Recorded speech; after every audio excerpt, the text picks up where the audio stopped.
first time I realized my husband was lying to me, I was already married to him.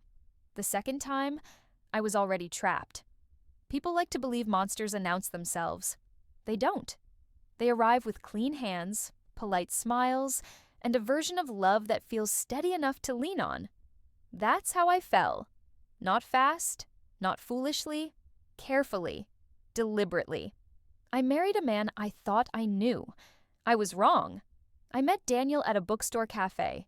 That detail matters because it sounds safe. It sounds like the kind of beginning people trust. He reached for the same copy of a novel I'd already read twice. He smiled and apologized. He listened when I spoke. He didn't rush me. We dated for a year. Exactly 1 year. Long enough to feel reasonable. Long enough for friends to stop asking if I was sure. Long enough for me to believe consistency meant character. He never raised his voice, never drank too much, never hit walls or slammed doors. That's important too. He didn't look like a warning sign. He proposed quietly, at home. No audience, no spectacle, just a ring, a steady voice, and a promise that sounded like safety. I said yes because nothing in my body told me no. Looking back, that's the most frightening part. Marriage didn't change him right away. That's another lie people tell. Watch how they act after the wedding. He stayed patient, attentive, predictable. Predictability is dangerous when you mistake it for transparency. There were small things, gaps, questions that didn't land anywhere solid. He didn't like visitors. Not strongly, just enough to discourage them. He worked remotely, but never explained what he actually did. He had a house he inherited from family, somewhere rural that I never saw. When I asked, he smiled. When I pressed, he deflected. When I stopped asking, he relaxed. That should have told me everything. The first real crack came 8 months in. I found a phone that wasn't his phone. It was turned off. No notifications, no SIM card, no photos. Nothing to trace. I held it in my hand and felt the weight of it. Too deliberate to be accidental. When I asked him about it, he didn't panic. That was his mistake. He said, "Old work device. I keep it in case." I said, "In case of what?" He said, "Exactly." Then he kissed my forehead and went to make dinner. That night, I didn't sleep. Not because I was afraid, because I felt watched in a way that had no direction. Like the room itself was listening. The second crack came when he took me to the woods. He framed it as a surprise, a weekend away. "No signal," he said cheerfully. "Just us." I didn't want to go. I can say that now without apologizing for it. I didn't want to go, but I went anyway. We drove for hours. Roads narrowed, signs disappeared. My phone lost signal exactly when he said it would. I remember noticing how calm he looked as the world thinned out around us. The house wasn't visible from the road. You had to know where to turn. Gravel, trees, a long drive that curved just enough to make retreat inconvenient. It was old, maintained, too clean to be abandoned, too isolated to be normal. Inside, everything was prepared. Food stocked, beds made, doors solid. I asked, "Who lived here before?" He said, "No one who matters now." That was the first time his voice didn't match his face. I didn't disappear all at once. That's another thing people misunderstand. There's no single moment where freedom snaps. It erodes, quietly, methodically. He started locking doors at night. He took my phone for safekeeping. He framed every restriction as concern. "You're tired. You're confused. You should rest." I argued. I cried. I demanded answers. He listened. Then he waited. The first time I tried to leave, he caught me before I reached the car. He didn't grab me. He didn't hit me. He stood in front of the door and said calmly, "You're not thinking clearly." I remember the way the words landed. Not loud, not cruel, absolute. When I tried to push past him, that's when I saw it. Enjoyment. Not excitement. Not anger. Control. The basement door was behind a shelf. Hidden, but not cleverly. Hidden like something you don't expect to be challenged. I didn't see it at first. I heard it. Breathing that didn't belong to either of us. I froze. He didn't. He watched my face change. watched understanding arrive. "Don't," I said. That was all I had left. He moved the shelf aside. The stairs were narrow. The light was already on. That's where the others were. Not screaming, not begging, waiting. That's when I understood the truth I had avoided for a year. I didn't marry a man who became a monster. I married a monster who had been waiting. I don't remember everything that happened after that. Trauma edits memory. It keeps what it needs and discards the rest. I remember this clearly, though. When the door closed behind me, it wasn't the sound of a prison. It was the sound of a decision he'd already made long before he met me. And I knew, with a clarity that still burns, that survival was no longer about escape. It was about timing. The first rule of that house was silence. Not because he demanded it. He never had to. Silence lived there already, settled into the walls like dust, the kind you don't see until light hits it just right. The basement smelled like earth and disinfectant, not rot, not blood. That would have been easier to process. This place was maintained, curated.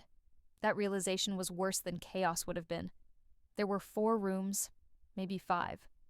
I didn't see them all at first. He didn't shove me inside. He guided me, a hand at my back, a voice low and patient, like he was showing me a guest room. "You'll be safe here," he said. That word, safe. I almost laughed. Almost. The door closed with a soft click. Not a slam, not anger, precision. I learned quickly that panic wastes oxygen. The others already knew that.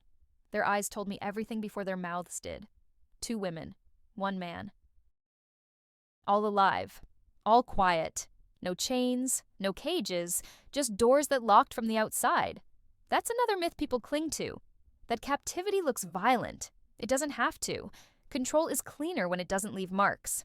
Time blurred fast. There were no windows, no clocks. Meals arrived on schedule. Water was always clean. Beds were real beds. Blankets washed. Wounds tended. He didn't want us broken. He wanted us contained. That distinction matters. The first night, I tried to stay awake. I thought vigilance might save me. It didn't. Exhaustion is a collaborator you don't get to refuse. When I woke, someone had covered me with another blanket. I don't know why that terrified me more than neglect would have. He visited once a day, sometimes twice, never rushed, never emotional. He spoke to us like a teacher correcting students who hadn't studied enough. He used our names. I hadn't told him mine. One of the women, older than me, hollow-eyed but sharp, caught my look and gave the smallest shake of her head. Don't react. Don't ask. Don't give him anything. I learned her name later. For now, she was just the woman who still understood strategy. The house above us was quiet most of the time. When it wasn't, it was controlled noise. Music at low volume, footsteps measured, doors opening and closing exactly when expected. Routine was his favorite weapon. I tested boundaries, carefully. I asked questions that sounded harmless. I moved things just slightly. I watched his reactions more than I listened to his answers. He noticed everything. He commented on nothing. That's how I knew the rules weren't flexible. The second woman barely spoke. Younger, eyes always fixed on the floor. She flinched when he entered, even when he smiled. The man kept his distance from all of us. Not out of threat, out of resignation. He'd been there the longest. I could tell by the way hope had already calcified into something heavier. They weren't broken, they were managed. That night, after he left, the older woman sat beside me. "Don't cry," she said quietly. "It's loud." I hadn't realized tears made sound. "You're new," she continued. "So listen." She told me the schedule, the rules, what earned attention, what earned isolation. "What about escape?" I asked. She didn't answer right away. Then she said, "No one leaves alone." That sentence lodged itself somewhere deep and stayed there. I didn't sleep much after that.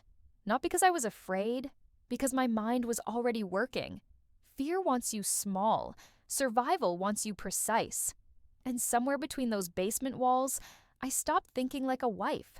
I started thinking like someone who intended to outlive him. Down there, beneath the house, there was no point pretending, no future to impress, no audience to manipulate. Whatever we were before, we'd been reduced to habits and instincts, to what we did when no one was watching. That's how I learned who they really were. The woman who spoke first was Mara. She waited 3 days before giving me her name, long enough to decide I wasn't reckless, long enough to decide I might last. "I don't say it when he's around," she told me. "Names invite ownership." I understood immediately. Names are anchors. If you let someone else hold them, they can drag you anywhere. The younger one was Lila. She barely looked at me at first. Her body was present, but her attention lived somewhere far away, like she'd folded herself inward to survive. She slept curled tight, knees to chest, arms wrapped around her ribs as if she were holding herself together by force. When she finally spoke, her voice startled me. It didn't match her eyes. Too young, too intact. "Winter," she said, when I asked how long she'd been there. She didn't say which one. I didn't ask again. The man was Owen. He didn't offer his name at all. Mara gave it to me later, quietly, like passing contraband. "He's been here the longest," she said. Long enough to stop reacting. Owen kept to the edges of the room. He never sat with his back to the door. His hands were scarred in old, purposeful ways. Someone who had built things once, fixed things. Someone who knew how systems worked. That mattered. We didn't talk much at first. Not because we didn't want to, because we were listening. You learn fast in a place like that. You learn how silence can be used as cover. How words can be traced back to you. How attention, any attention, is currency. He came down once a day, sometimes more. Never on a strict schedule, but never randomly either. Predictable unpredictability. Enough to keep us alert without letting us plan. He didn't shout, didn't threaten, didn't touch unless he chose to. That restraint wasn't mercy. It was discipline. Mara taught me the unspoken rules. Never rush toward the door when it opens. Never ask the same question twice. Never thank him for food. Never cry where he can see it. "He likes gratitude," she said flatly. "And he likes despair. Don't give him either." Lila learned that lesson the hard way. The first week I was there, she whispered thank you when he set her plate down. Her voice shook. Her eyes stayed lowered. He smiled at her for a long time. After that, she stopped speaking entirely. Owen spoke to me at night, when the others slept or pretended to. "You're counting," he said once, barely audible. I didn't deny it. "Good," he replied. "Just don't do it out loud." There was no comfort in his voice, just confirmation. He told me small things, where the floor creaked upstairs, how many locks he'd heard turn on the basement door, which pipes carried sound. He never framed it as hope. He framed it as information. That was smarter. The truth settled in slowly, like cold. No one had escaped before. Not because they hadn't tried, because they'd tried alone. That was the design flaw. Not in the house, in us. Isolation made us manageable. Separation kept us quiet. But now, there were 4 of us. And he hadn't planned for coordination. He tested us separately. That's where his confidence slipped. He called me upstairs one afternoon. Just me. No warning. The house above ground felt wrong. Too open, too normal, clean surfaces, neutral colors, no evidence of the lives hidden below. He offered me tea. I accepted it because refusing would have been a reaction. "You're adjusting," he said. "Better than most." "I don't have a choice," I answered. He smiled, calm, interested. "You always have choices," he said. "You just don't control the outcomes." That was the closest thing to honesty he ever offered me. He asked about my marriage, about how long it took before I noticed something was wrong. I answered carefully. Not the truth, not lies, a version shaped to satisfy curiosity without feeding it. I watched him while I spoke. He wasn't aroused by the story. He wasn't angry. He was studying process, patterns, timelines. That's when I understood something vital. He wasn't interested in victims. He was interested in transitions. The moment people stopped being protected, the moment control transferred. When I went back downstairs, Mara took one look at my face. "What did he want?" she asked. "To understand how long it takes," I said. She nodded. "He always does." That night, something shifted between us. Not hope. Not yet. Alignment. We didn't say it out loud. We didn't need to. But we all understood the same thing now. No one was leaving that house by accident. And if anyone left at all, it would be because we stopped being individuals trapped together and became something coordinated enough to break him. Control doesn't need instructions when it's designed properly. That was the brilliance of the house. There were rules, but no list. No warnings on the wall. You learned them the way animals learn electric fences, by watching what happens when someone gets too close. We learned fast. Mara was the reference point. She'd already paid for most of the lessons. When she shifted, we shifted. When she went quiet, we followed. When she spoke, it was because the risk had already been measured. Lila watched Mara like a compass. Owen watched the room. I watched him. The punishments were subtle. That's what made them effective. No screaming, no violence we could point to later and say that was the moment. He believed in correction, not cruelty. Correction lasts longer. Miss a cue, and the lights stayed off longer than usual. Show too much resistance, and meals arrived cold. Ask the wrong question, and someone didn't come down that day. Isolation was his favorite adjustment. Temporary, controlled, just long enough to remind you that solitude was conditional. When Lila disappeared for 2 days, we didn't panic. We counted. When she came back, she didn't speak for a week. She didn't need to. We started communicating without words. Positioning meant everything. Sitting closer than usual meant watch the door. Turning your body slightly meant he's listening. Touching your own wrist meant time. The system grew quietly, organically. He noticed the calm. He always noticed the calm. "You're settling," he said one evening, standing just inside the doorway. "That's good." None of us replied. He waited. Then he smiled and left. That was the night Owen spoke more than 2 sentences. "He thinks equilibrium means surrender," he said. "It doesn't." "No," I replied. "It means readiness." We began to understand the house. The generator cycled every 6 hours. Water pressure dipped slightly before it cut off upstairs. The basement door had 3 locks, not 2. Mara knew where the spare keys were kept. Not access, just location. "Knowing isn't the same as having," she warned. "I know," I said, "but it's the first step." He started testing loyalty. That was new. He'd call one of us upstairs and return us with something small. A book, a sweater, extra food, a favor disguised as kindness. He was teaching us scarcity economics. Reward individual compliance. Fracture group cohesion. It almost worked.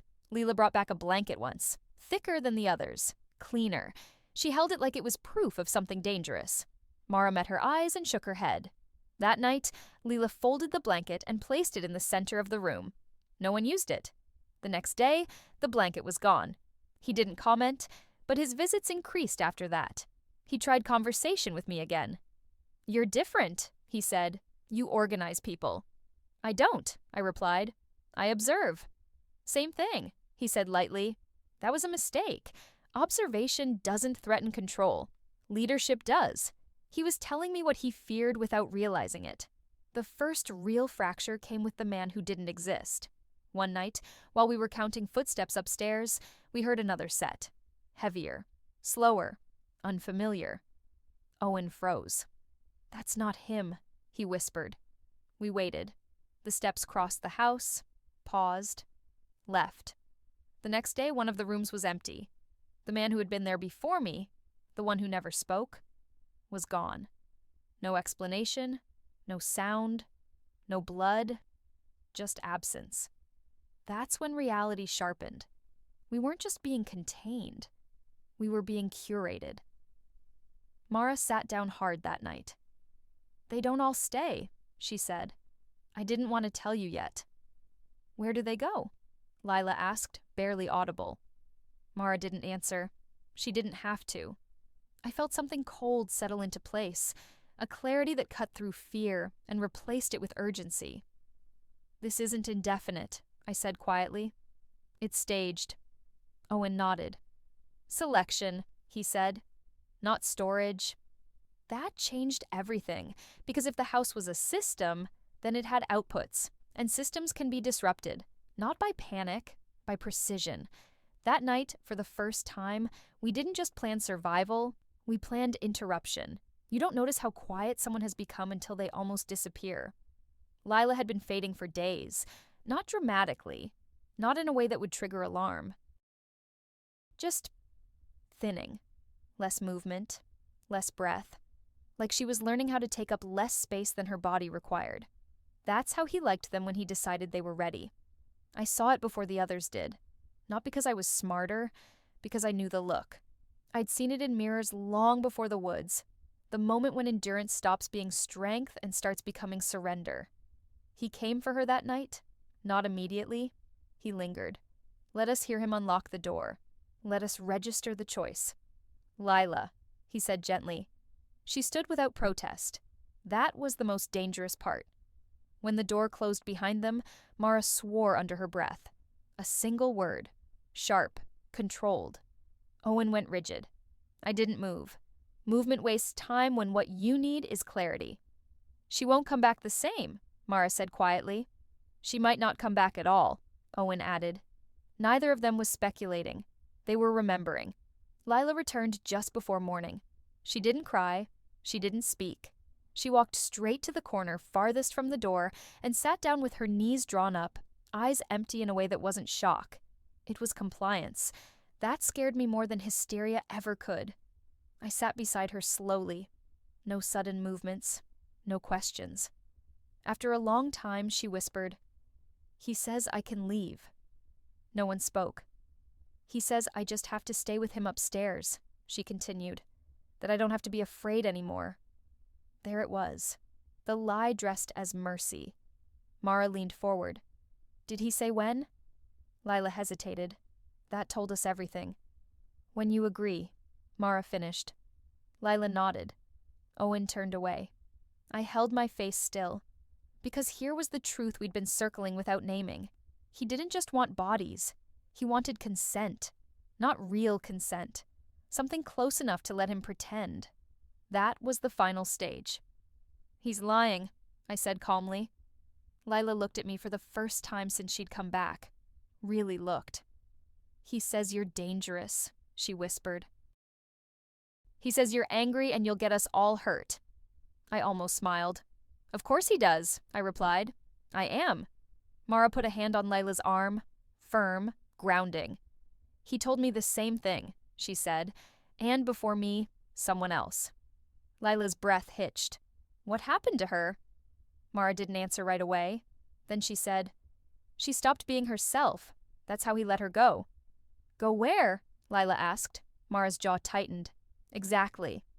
That night, Lila didn't sleep. Neither did I. We sat together, backs against the wall, while the others kept watch. "He said I could shower whenever I want," Lila said quietly. "He said I could wear normal clothes." "That's not freedom," I said. "That's relocation." She swallowed. "I'm so tired." I didn't argue with that. Instead, I said, "So am I. That's why we don't give up now." The plan changed that night. Not in structure, in urgency. We couldn't wait for the system to break naturally. We couldn't wait for mistakes. He was accelerating. And when predators accelerate, it's because they sense a shift. Lila was the pressure point, which meant she was also the key. Owen spoke just before dawn. "There's a window," he said. "Not outside. In him." We turned to him. "He believes he's inevitable," Owen continued. "That time is on his side. That people break if you wait long enough." Mara nodded. "They usually do." "Then we stop waiting," I said. They looked at me. I didn't soften it. "We interrupt his process. We make him rush. And when he rushes, he cuts corners." Silence. Then Lila spoke, barely above breath. "I'll pretend," she said. Mara stiffened. "No." "I can," Lila insisted. "I already know what he wants to hear." That's when I understood something painful and necessary. Lila wasn't weak, she was adaptive, and that meant she could survive something the rest of us couldn't, playing along. We didn't vote. This wasn't democracy, this was triage. We prepared her carefully, not with hope, with instructions, what to say, what not to promise. What details to remember? "Look down," Mara said. "Not too much. He likes eye contact when he thinks he's winning." "Ask questions," Owen added, "but only about him." I took her hands. "Whatever happens," I said, steady and clear, You don't belong to him. Not upstairs. Not anywhere. She nodded. Not bravely. Precisely. When he came for her again, she stood before he asked. He smiled. And for the first time since I'd met him, I saw something real cross his face. Anticipation. That was the moment I knew we were close to something irreversible. Because men like him don't fear resistance. They fear interruption. And we were about to tear a hole straight through the story he told himself. Survival is expensive. Not in the ways people like to imagine. Not courage. Not strength. It costs pieces of you that don't grow back cleanly. It costs timing. It costs silence. It costs deciding who pays first. When Lila started going upstairs, the house changed its rhythm. He moved faster, slept less, checked the basement more often, but with less care. Confidence makes men sloppy. Anticipation makes them impatient. That impatience was our opening. Lila became a messenger without ever saying she would. Information came back in fragments, tucked between breaths, hidden in the way she stood, or where her eyes went first when she returned. The upstairs hallway had one window, frosted glass, not sealed, the spare bedroom lock caught if turned too hard. Keys hung behind the pantry door. Same order. Every time. She never told us everything at once. That was instinct, not instruction. If something went wrong, no single moment would give us away. I watched her carefully. Not for fear, for absence. She stopped flinching after the first week. That terrified me. Flinching means your body still believes pain can be avoided. When it stops, it's because something inside has recalculated the cost of reaction. She wasn't broken. She was adapting. That kind of adaptation saves lives and erases parts of people. Mara hardened as the days passed. Not cruel. Precise.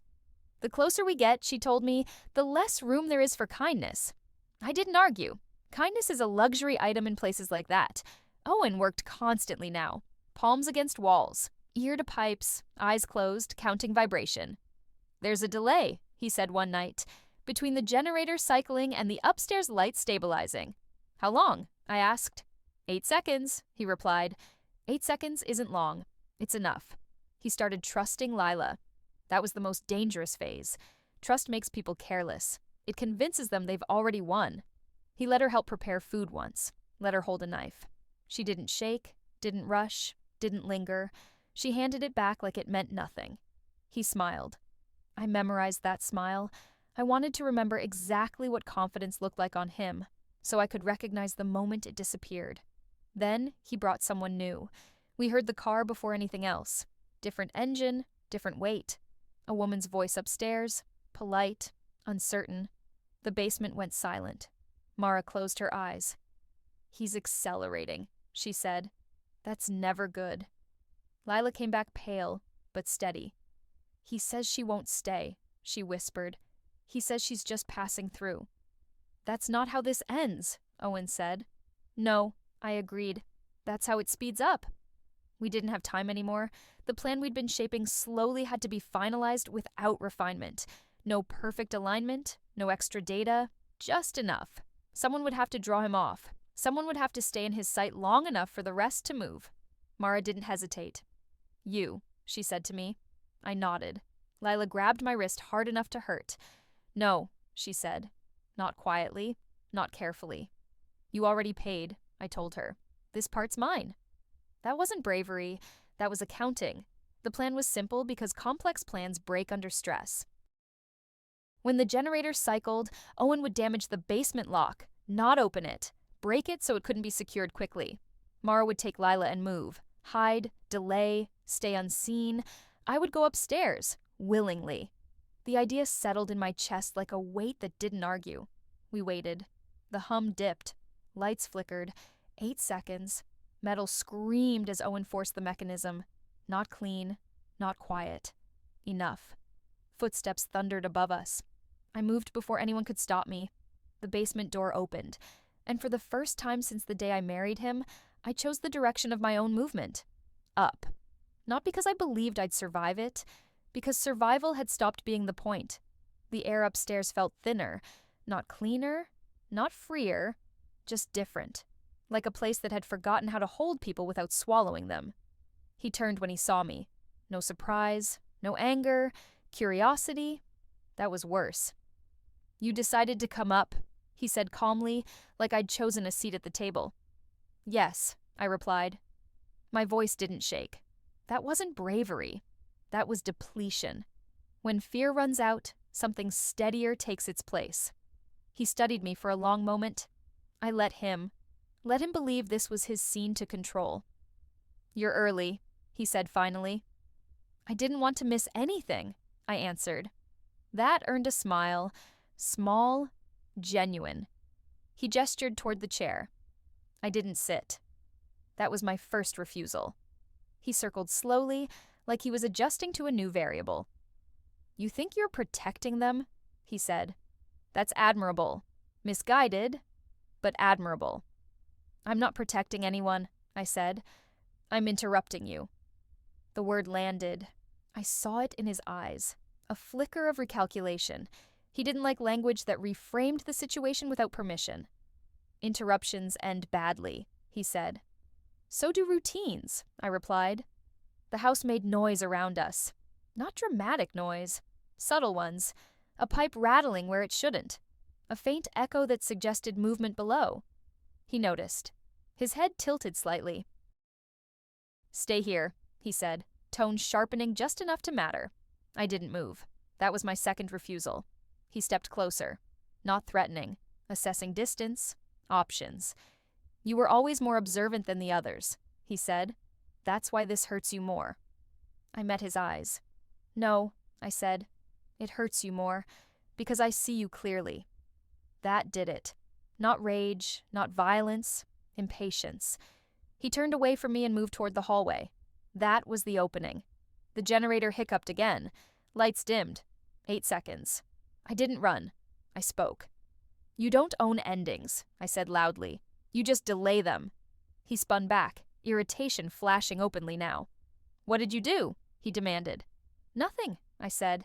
I let time catch up to you. A sound rose from below. Metal. Wood. A door protesting damage it couldn't recover from quickly. His control fractured in real time. He moved fast then. Too fast. Predators don't like uncertainty. It makes them visible. I stepped into his path. That was my third refusal. The struggle was brief. Not cinematic. Not fair. He underestimated exhaustion. Mine and his. I went down hard. So did he. The sound of glass breaking somewhere nearby told me everything I needed to know. The woods outside answered with silence. Then, a scream. Not from me, from someone who hadn't planned to witness anything at all. Lights burst back on. Too late. The front door stood open. Cold air rushed in like judgment. He froze. I smiled for the first time since the basement.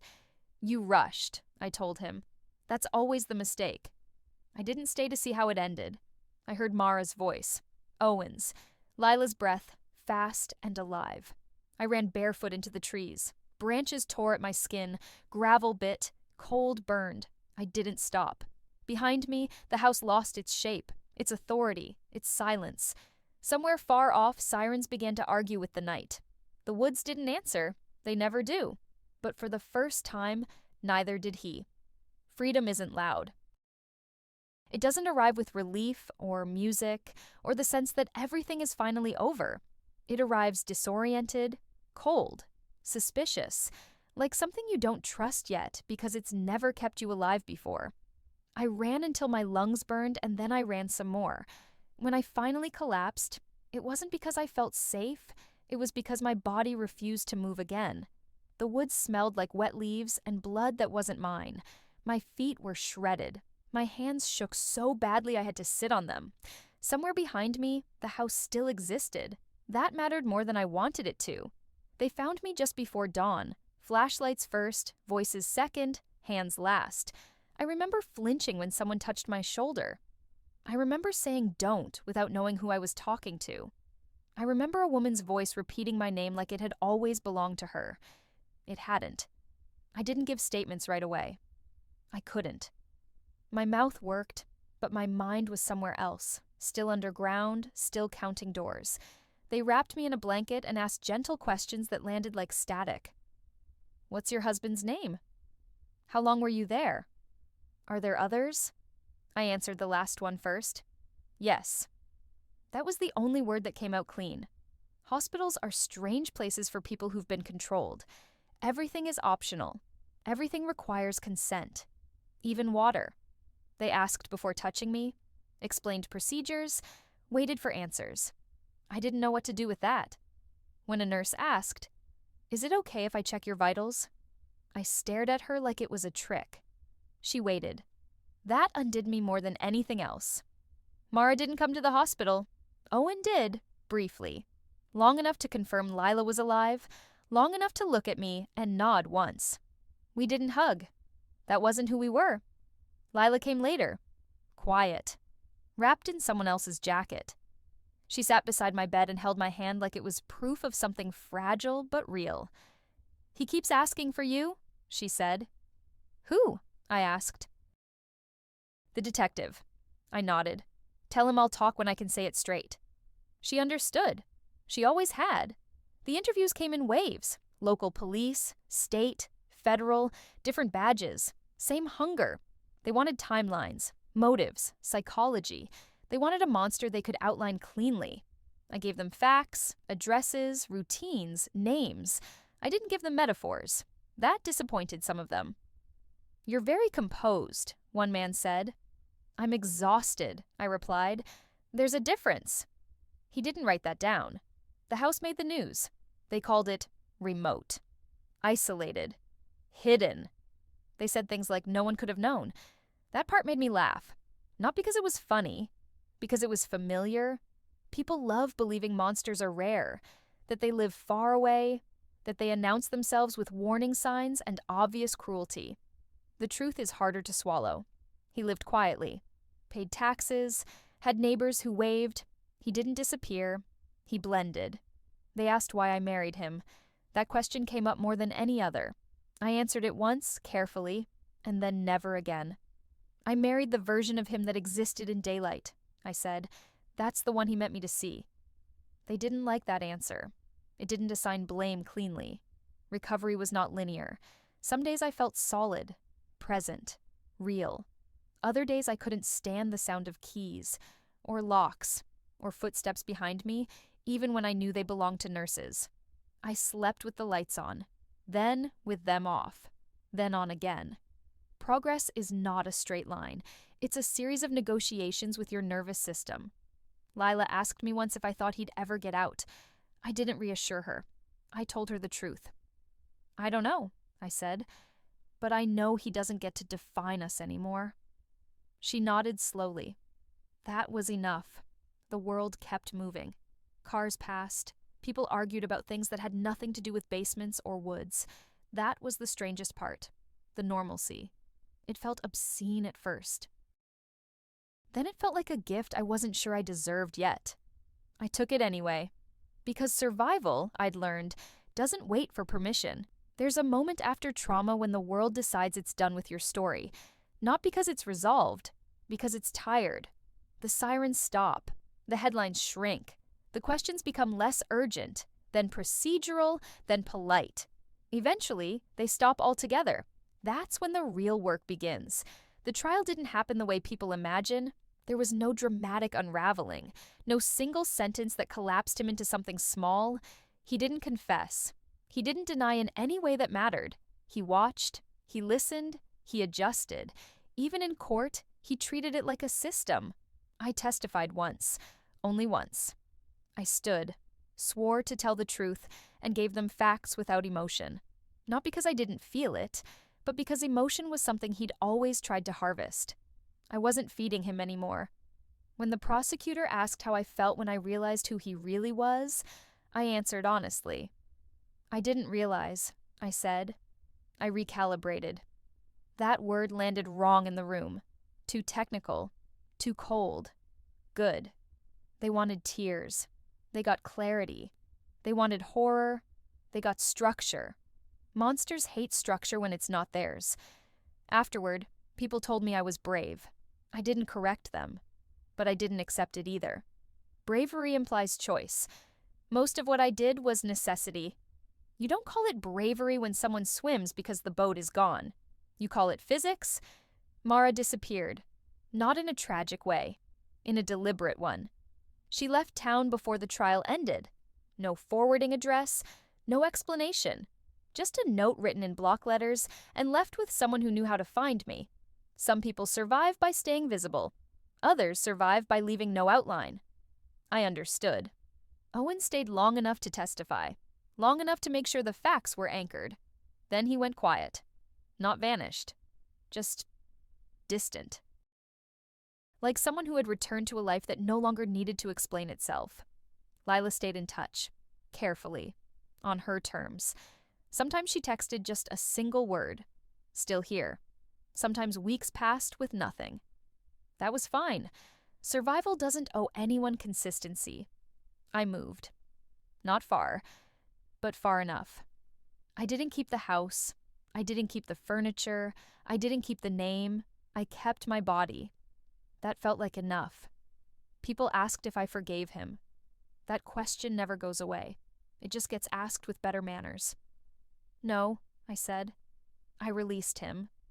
They thought that meant forgiveness. It didn't. It meant I stopped carrying him where he didn't belong. Some nights I still wake up counting doors, seconds, breaths. I let myself. The counting saved me once. I won't shame it now. Other nights I sleep through until morning and don't remember dreaming at all. Those nights feel like progress. The woods still exist. The house still exists. Evil doesn't evaporate just because it's named, but it loses efficiency. It loses secrecy. It loses its favorite currency, silence. That matters. I don't tell my story often, not because it hurts, because it works. It does something to people when you refuse to soften it for them, when you don't offer comfort at the end, when you don't promise closure. Some people lean in, some people look away. Both reactions are information.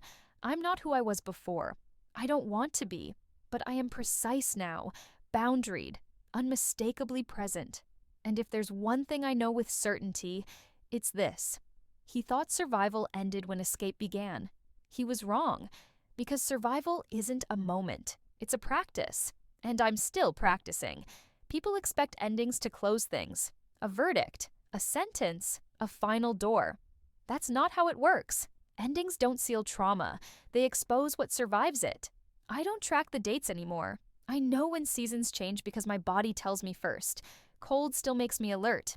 Silence still sharpens my hearing. I notice exits without meaning to. That hasn't gone away. It doesn't need to. Hypervigilance is only a flaw if you pretend the world is safe. I don't pretend.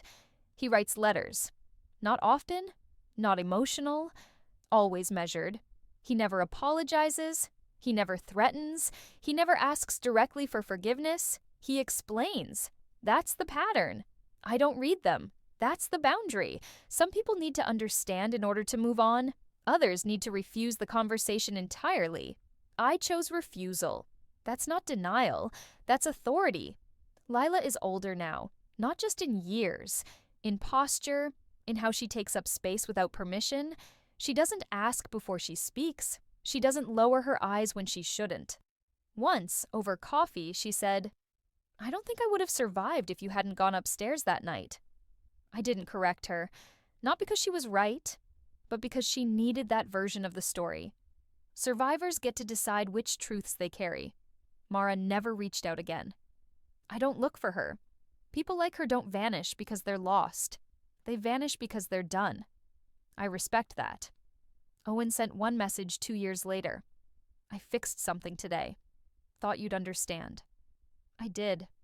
There are moments, rare ones, when I catch myself laughing without checking the room first. Those moments surprise me. They don't feel like healing. They feel like territory reclaimed. I don't speak at conferences. I don't join panels. I don't offer advice that fits on a poster. I talk when it matters. I listen more than that. When someone tells me they miss the person they were before, I don't comfort them. I say, "Good. That means you survived." The house in the woods was torn down. People ask if that helped. It didn't. Buildings are never the problem. What helped was exposure, witnesses, records, noise. Predators don't disappear when you destroy their lairs. They disappear when you take away their silence. Sometimes I walk through forests, not to prove anything, To remind myself that trees don't conspire, they don't hide intent, they don't pretend to be something they're not. The woods didn't betray me. A man did. That distinction matters. If you're waiting for me to say it's over, I won't. Because survival doesn't end. It evolves. I don't live in fear. I live in awareness. Those are not the same. He thought marriage made me his. He thought isolation made me manageable. He thought patience would erase resistance. He was wrong about all of it. Because what he never understood, what men like him never do, is this. Control depends on belief. And belief collapses the moment someone chooses clarity over comfort. I chose clarity. Every day after that was mine.